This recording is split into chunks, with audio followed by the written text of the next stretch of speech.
Hi, this is Miss R reporting from Denali National Park in Alaska. And I'm going to talk about lichen. We've talked about how Algae fell in love with Freddy fungi, and now their relationship is on the rocks because they took a lichen to each other. So that helps you remember that lichen is a symbiotic relationship between algae, that's Algae, and fungi, Freddy fungi. They fell in love, or they took a lichen to each other. That symbiotic relationship allows the algae to grow inside the structure of the fungi. And the algae provides food for the fungi, and the fungi provides structure, or a place to live, shelter, for the algae. So they both benefit, and that's called symbiosis. Lichen is food for caribou here on the tundra in Alaska.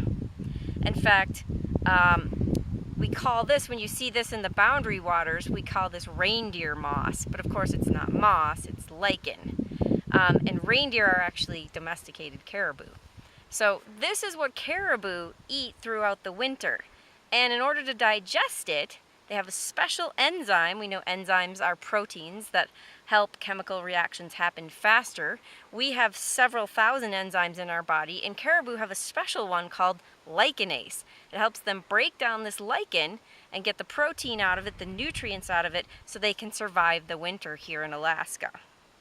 There are several different kinds of lichen growing right here on the tundra in Denali National Park. You can see these tiny kind of antler-shaped ones, and you can see this green one. That's more, you can see the algae more obviously in that one. And then there's this white lichen growing as well. And if I was a caribou, I'd be munching on this all winter to try to stay alive, and using the liganase in my digestive system to break it down. So this is Miss R reporting from Denali National Park in Alaska, talking about lichen.